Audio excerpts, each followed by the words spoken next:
Good morning and welcome to another edition of Let It Be Known, brought to you by the Bell Project, with over 40,000 families being directly affected by the generosity of the Bell Project as they try to end cash bail. And also the March On PAC, the woman led organization that seeks to save democracy by picking the strongest of Democratic candidates. Strong willed, strong might, and a strong fight. How about that? Lots going on today. We're going to talk about the mystery of the dead and the missing scientists. All of these scientists are going missing and turning up dead. What is happening there? The third person in the Jam Master Jay killing pleaded guilty and is being sentenced, agreed to plead guilty. So that finally gives, it appears to give closure to the family of Jam Master Jay. We'll talk about that. Folks are getting in trouble now. The chickens have come home to roost. You remember during the pandemic? Well, you remember those loans or what do you call it, paycheck protection programs? Well, I guess many didn't count on the guy coming back into office with a vengeance.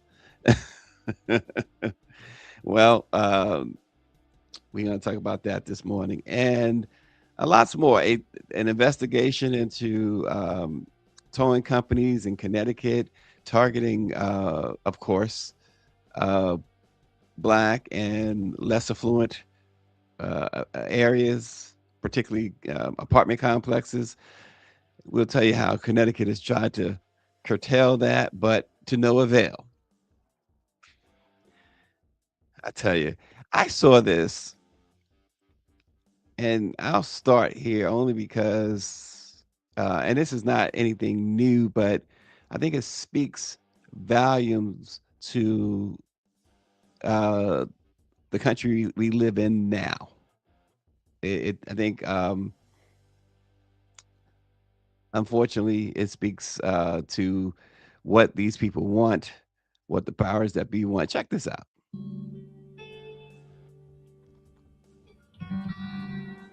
We used to have American Legion hosts here, and we used to put on some minstrel shows here. One night we had a show where Shorty Fowler, he was the fire chief. He was dressed up as a colored man, and Joe Surfer, he was a policeman, and he run into Shorty Fowler, and he told Shorty, he said, "Don't you know we don't have much use for colored folks around here?" Shorty Fowler said, "Yeah, that's what I know. That's the reason I want to live here in Corbin, because the devil never would look for a nigger in Corbin."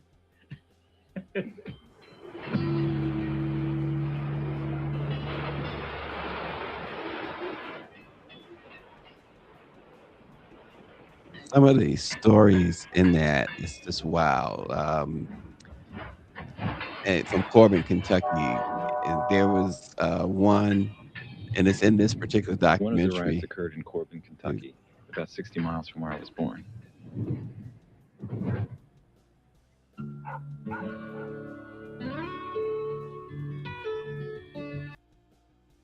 Um, the documentary, someone had posted a clip, and this is what brought me to this documentary, where this lady, and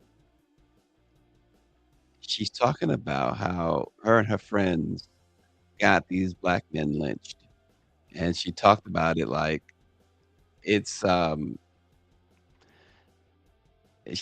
like it's you know second nature. I guess it was back then. That it was nothing. It was these were nobodies, and the way she described it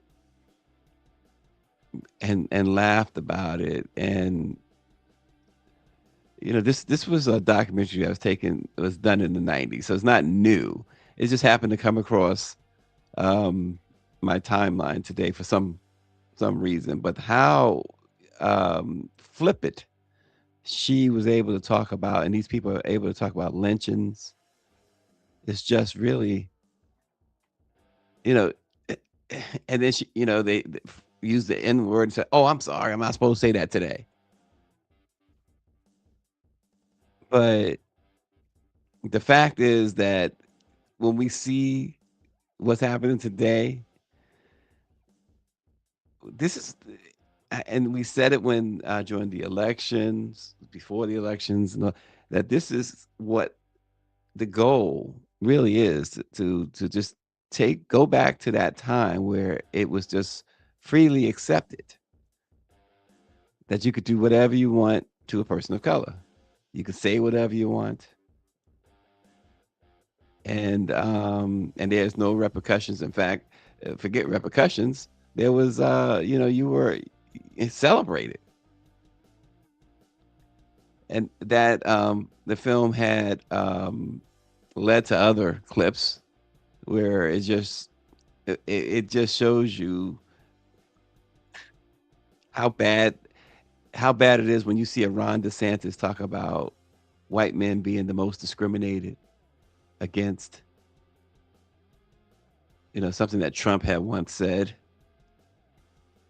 and DeSantis picks up that same language and that same crazy um, rhetoric. But the out and out hate, and the hate for no reason,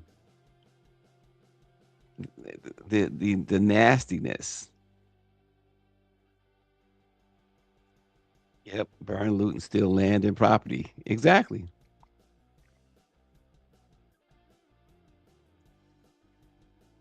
So that's I don't know. Just it just caught my eye this morning, and I said, it helps to explain some things, doesn't it? Or not necessarily explain because we know we've had we knew it. It's not like it's new, but it again it reinforces why things are the way they are. It's just to see how comfortable people are in their racism. I don't know why it still amazes me, but it does.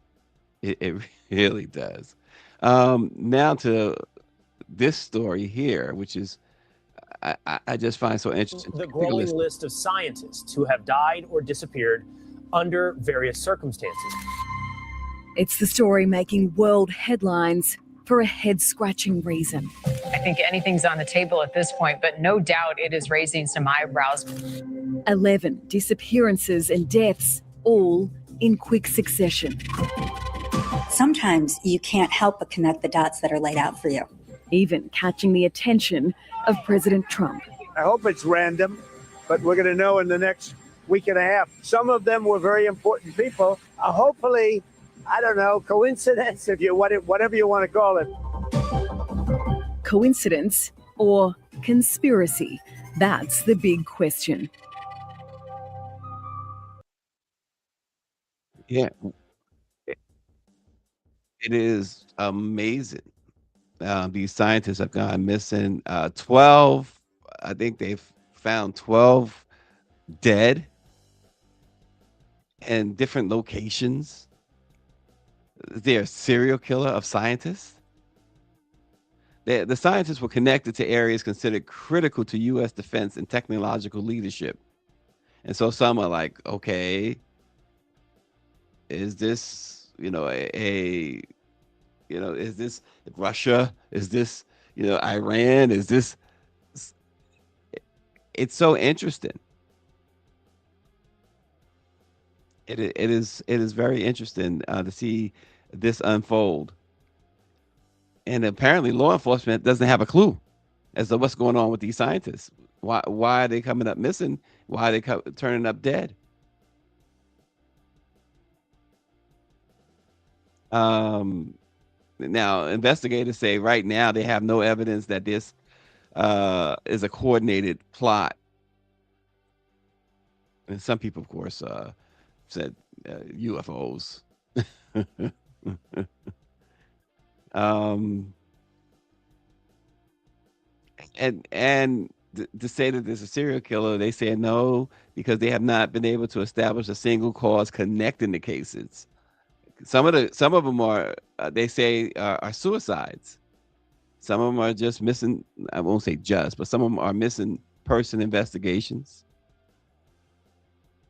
But these scientists are all working toward the same end, and yet they're missing or dead in 12 cases. I think it's 12 of them so far. Dr. Nicole, going back to the racists, she says, in their minds, we were only here to be slaves. Once that ended, they see no need for us to be here anymore. That mindset will never change for them, and is still being passed down to others. And it's being, you know, brought to the fore. It was brought to the fore again more than it had in recent years or in the past, or I would say since the civil rights movement, um, when Donald Trump first ran for president.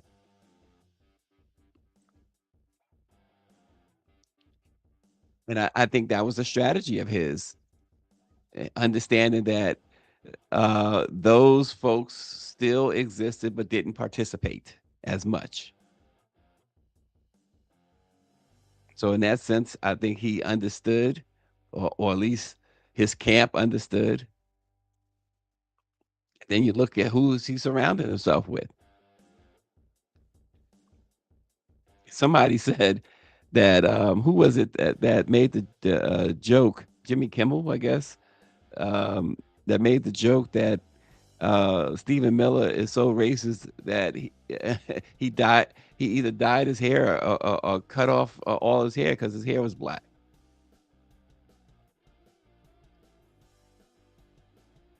Jimmy Kimmel gave a long monologue yesterday because, of course, if you haven't heard, the first lady and the president is calling for ABC to fire him because of the joke he made a few days ago.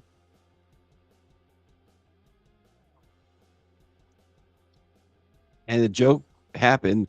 It turns out he did the joke like 5 days before the White House Correspondents Association dinner. It had really no association with the White House Correspondents Association, what happened at the White House Correspondents Association dinner, because he did the joke 5 days beforehand.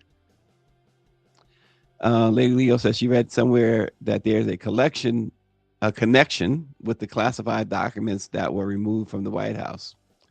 Yeah. Not surprising, right? Not surprising at all. And of course, they've using this situation again to talk about how they need to ramp up ICE patrols and DHS and all of that stuff. Any excuse, folks. If you remember the pandemic and what happened during the pandemic, of course we remember the pandemic. It's just about whether uh, people remember taking out those paycheck protection program and economic injury disaster loans. So the U.S. Small Business has referred approximately 562,000 pandemic era loans that they have flagged for suspected fraud, totaling more than $22.2 billion. Um, I just remember when that was going on, and folks were like, "Oh, you don't have to pay it back." You're gonna pay. You're gonna pay one way or the other. You are going to pay. And of course, those loans came primarily from the COVID-19 relief programs, which was created to stabilize businesses during the pandemic. But according to the SBA, the debts had been previously identified as potentially fraudulent, but had not been sent to Treasury for recovery until now. So now they wait till everything, the economy and everything else is in the toilet. When you're down and out, now they're really coming for you. The borrowers, the The SBA said the borrowers have been referred to the U.S. Department of Justice for possible investigation. And the Treasury Bureau of the Fiscal Service says that they are now pursuing collection of the delinquent debt. The Treasury's collection process and Justice Department investigators are expected to determine just how much of that $22 billion can be recovered and whether criminal charges will follow. So they're coming for folks who, folks, I hope that you have your paperwork in order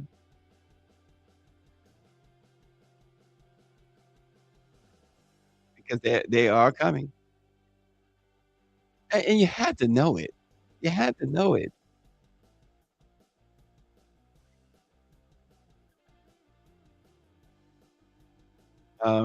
Regarding the joke, Jimmy Kimmel's joke, RNG says it isn't a joke. It's the truth. He says Trump's third wife is waiting on him to kick the bucket. She is waiting on the life insurance check. He doesn't have a job. Yeah, a lady Leo, what she was referring to, she says she read somewhere that there's a connection with the classified documents that were removed from the White House, and the connection to the with the missing or deceased scientists. Yeah, there's something going on. It's just it's it's no coincidence. It can't be a coincidence, right? That you got 12 dead scientists, others missing, and they all like within the same um, working on the same scope of work. Aren't you? I try to tell black people the U.S. government doesn't want to give you food stamps. You really think they will give you free money for nothing? Yep. How true it is. That is that was a given, regardless of who was president, right? You're gonna have folks who may have taken advantage of that program during the pandemic, and it didn't matter who was president. They were coming back for you. There's no question about it. They were coming for you. In Connecticut, an investigation found that towing companies across and this investigation is done by ProPublica, and I'm really, a big fan of ProPublica. Um, Towing companies across the state are continuing aggressive and, in some cases, unlawful practices even after lawmakers passed a 2025 reform law meant to stop them, leaving many of the same drivers the law was designed to protect still vulnerable. The reporting shows the people most affected are low-income residents, hourly workers, and people living in apartment complexes or densely populated areas where private lots are heavily monitored and vehicles can be towed quickly for minor issues like expired registration or parking in the wrong space. For many people there, they have children, they have jobs, um, and they can't even pick their children up from school now. They have limited public transportation in these areas as well. See, the law that the Connecticut folks were supposed to change that gives clear warning signs, giving drivers more time before a vehicle could be towed and sold. They also wanted to make sure that the whoever was towing the vehicles take every effort to alert the owner of the vehicle so that they can retrieve personal effects in the car. The law also, 'cause that a part of the complaint has been, I can pay it. I can use my credit card. And prior to last year when the law passed, you couldn't. Now you can, but if they're not knocking on your door, you're in no position to give them a credit card. You don't know that they're taking your car.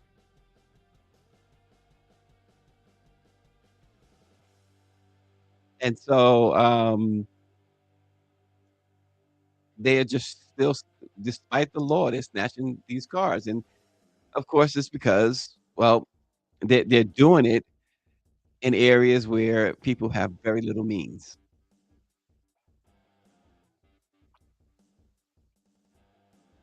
And so, and if they're able to get their cars back before they sell them, the fees, they say the fees are climbing into the hundreds or even thousands of dollars, which traps people who can't pay. And there's so many consumer advocates who say that the system continues to operate in a way that hits the most vulnerable the hardest because those without savings or legal resources have little ability to challenge a tow. They will make sure that the oppressed remain oppressed. There's no two ways about it.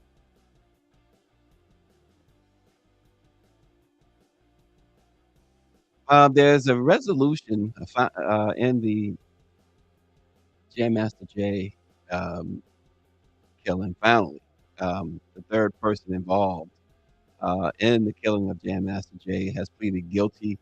It's the first time in nearly 24 years that anyone has formally admitted their role in the case. Jay Bryant entered the plea deal in federal court, acknowledging that he helped facilitate uh, Jam Master Jay's murder.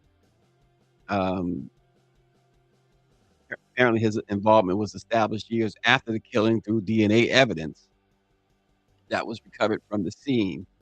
Prosecutors have said that the killings was tied to dispute over a drug deal, alleging that Jam Master Jay had cut others out of a deal, though that case has faced complications over time. We know Ron Washington and Carl Jordan Jr. were convicted in 2024, but a federal judge later overturned Carl Jordan Jr.'s conviction, ruling that the prosecutors had not sufficiently established a motive, which was wild.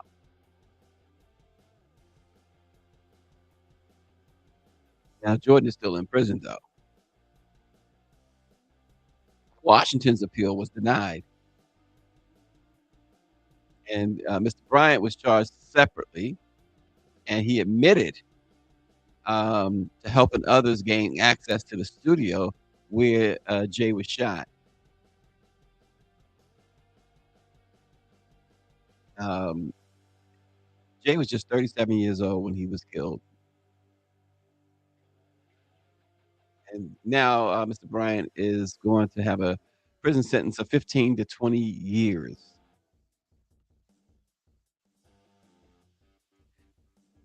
It's just horrible that we continue to see this, rappers, people in that industry continue to. I mean, I know Jay's situation happened 24 years ago or more, but just these cases are just so um, heartbreaking.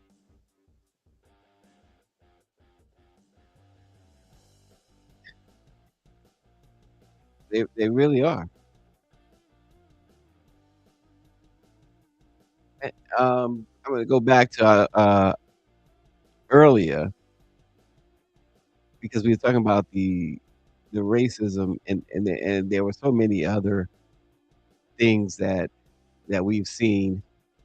And here's one case. I want to show this because here's one case in which the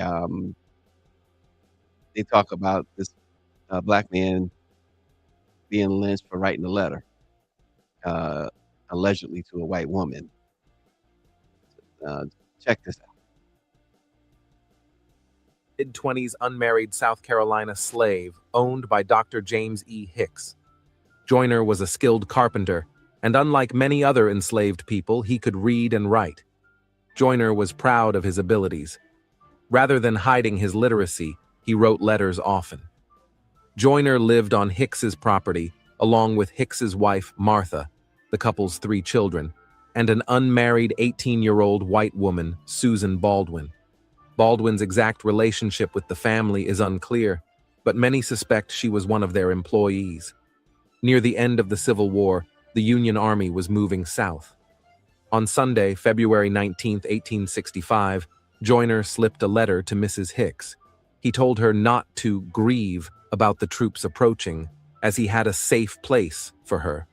The note lacked detail, and he never revealed where this safe place was. Mrs. Hicks told her husband about the note, and neighbors in the area also learned of its existence. One neighbor told Dr. Hicks that the letter was a little out of line, but well-meaning.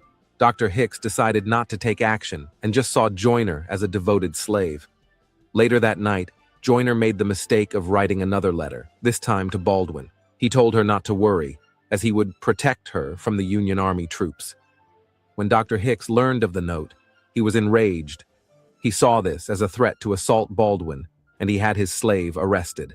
Joyner went on trial the next day in front of a civil authority and was convicted of a misdemeanor. He was sentenced to serve on the front line of the Confederate Army. Unhappy with the sentence, a group of white men quickly gathered and tried to barge into the jail so they could get their hands on Joyner. The leader of the group, James Keenan, declared he would kill the first damned rascal that tried to protect the Negro. A local man named Park Thomas tried to prevent the men from getting to Joyner. Kennan took a shot at him, but missed because he was drunk. Thomas shot back and killed Keenan. With Keenan dead, the mob retreated, and Joyner was able to live another day. Since the civil authority was not a court of record, Joyner was hit with new charges that were to be tried in a legitimate court in front of the local magistrate. A jury for his case was selected on February 22nd, but legal delays left the case in limbo, and Joyner was stuck in jail. After a few weeks passed, white men in the area were still mad that he insulted a white woman. They also wondered if he did have a secret place where he could take a white woman without anyone knowing. On the night of March 15, 1865, a bunch of white men broke into the Unionville jail. They told the sheriff they would kill him if he didn't hand over the keys to Joyner's cell. The sheriff gave in, and the men kidnapped Joyner. He was taken outside to the nearest tree and hanged. The men behind his death were never identified or punished for their crimes. Yeah, and the one that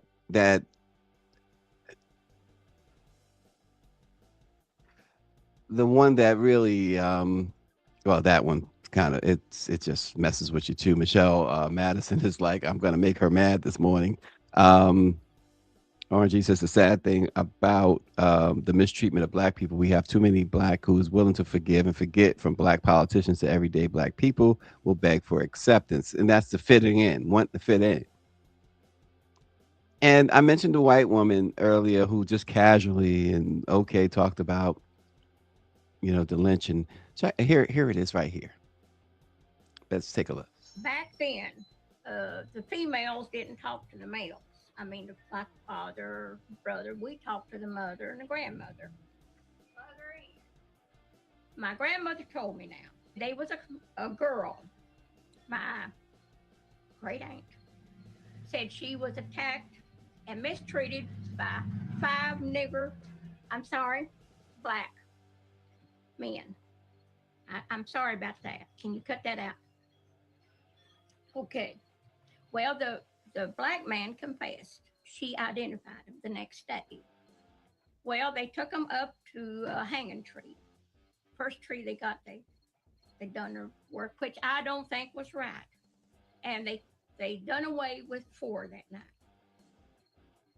That's a sad story.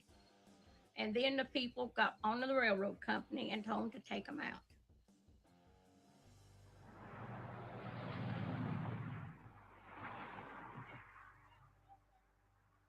Right across the bridge where the tap roots of the hanging trees at. Back then, if a lady got mistreated, they left up to the lady what to do. If she said skin them alive, they were skinned. If they were hanged, they were hanged. Because when people gathers in their cars and goes off to their self, man and a family, you know what they're going to do.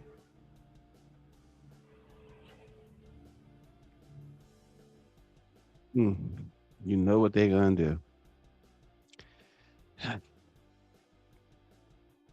Just and this is the America they want again. It's just that simple. I think we'll leave it at that today. I think we'll leave it right there because it's just it's very disconcerting.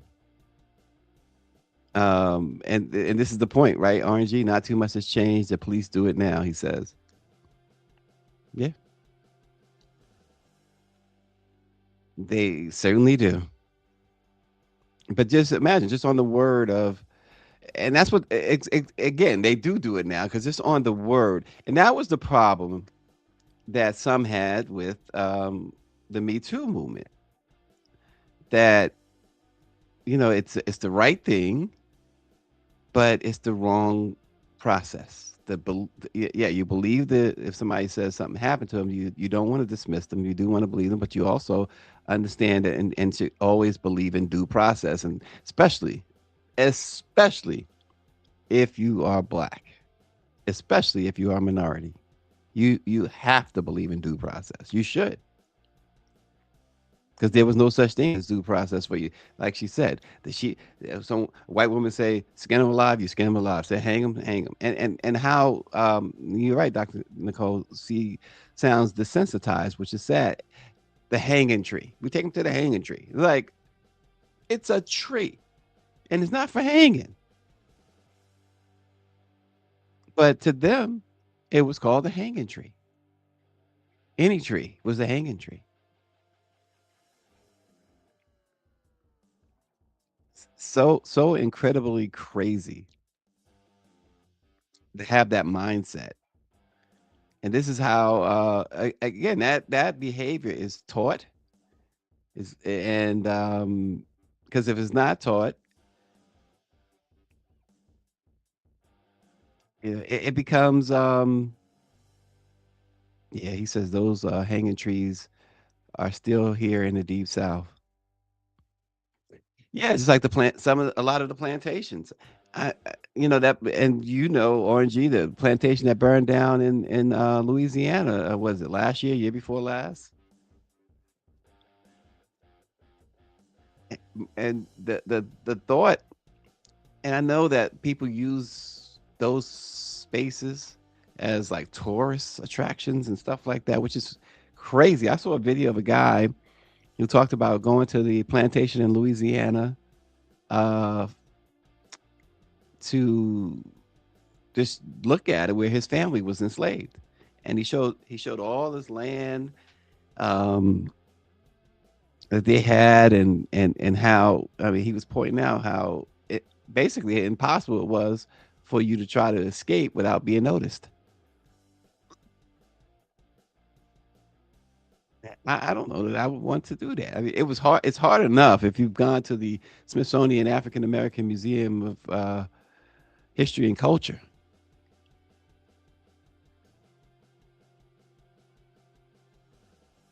to go down in that basement and go into and see what you see down there in that powerful museum. I can't imagine knowing that my great great grandparents and family were held enslaved on this in this certain area in this house and this plantation, and I want to really visit it and go where they were tortured. Some people, they do it. They have their reasons. I just, I, that's not for me. It's not for me.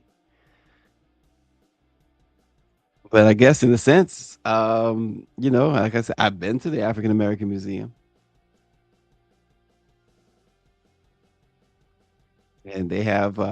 If you haven't gone, and it's funny because I recommend it,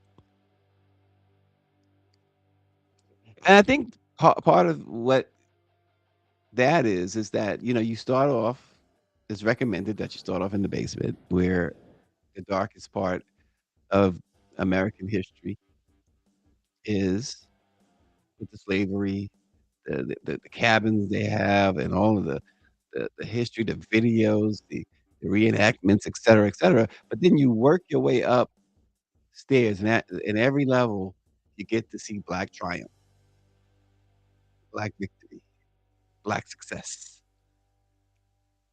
And I think that's the beauty of it.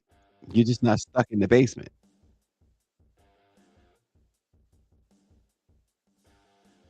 You're seeing uh, the great works of some of the greatest minds and intellectual minds. Of course, the entertainment, the Aretha Franklin's, Michael Jackson's, James Brown's, Public Enemy. They, um, they celebrate blacks in film, Sidney Poitier, blacks in television. And again, the not just the entertainment side, but the intellectual side and the other accomplishments outside of arts and entertainment. Dr. Nicole says, like the basement of the Blacks and Wax Museum in Baltimore, it's sad and depressing to see how we were treated. It's important not to forget and to understand the true depravity of what we endured. Yeah, another one is the museum, the Lorraine Motel, where King was killed.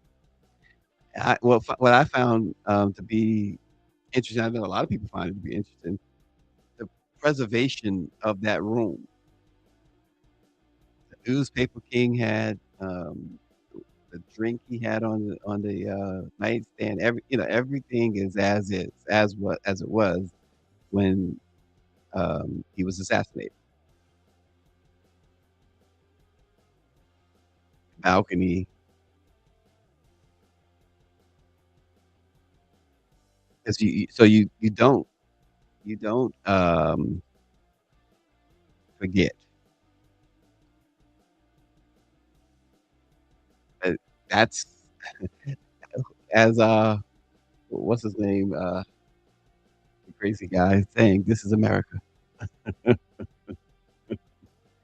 And it's true. This is how it is. It's unfortunate. And people say, "Well, those days are gone." No, they're not. No, they're not. Michelle Madison says, I am wondering if Cole was set up to assassinate the president." Oh, well, I see. The math is not math, and she says the correspondence dinner that he attended in a minute, and he is the victim of an attempted assassination. Is a The problem is that 70% of people in a Fox News poll said they believe that was staged. And she says 5 shots and they missed him. She says they kill black men who aren't packing for no reason. Make it make sense.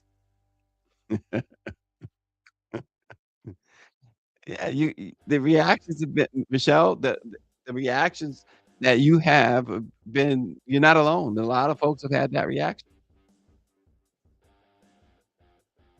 You do wonder too, Michelle Madison, like one day, years from now, all of the truths will come out, and how people are going to look at it then. I just believe that, somewhere down the road, whether it's decades later, half century later, that generation will say, "What was y'all doing? What was our people doing back then?" 'Cause 'cause you have people in other parts of the world now that shake their head like, "America's crazy. Americans are just nuts." Their political system is, you know,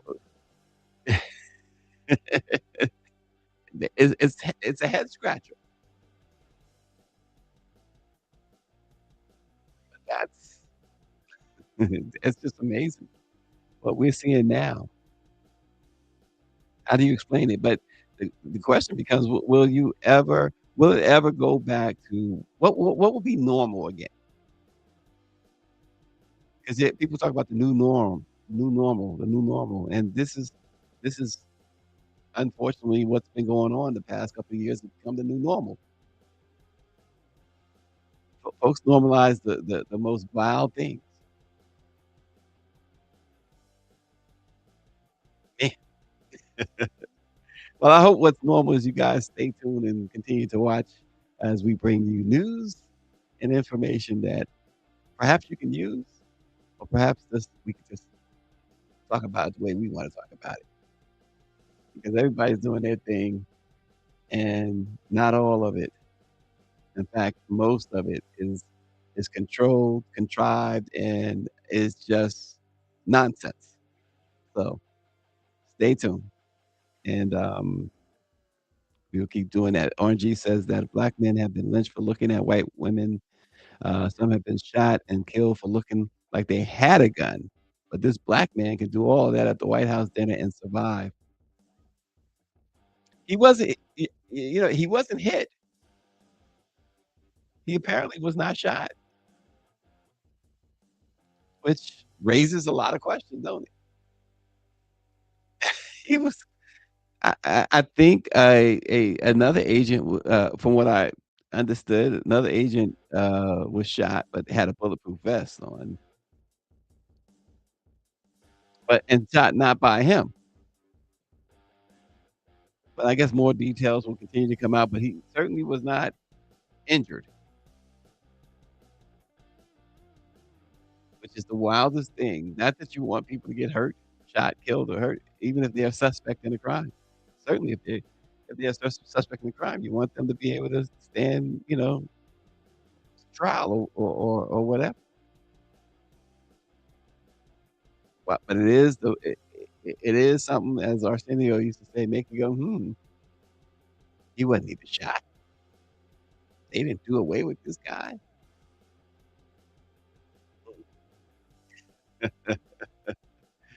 Oh gosh.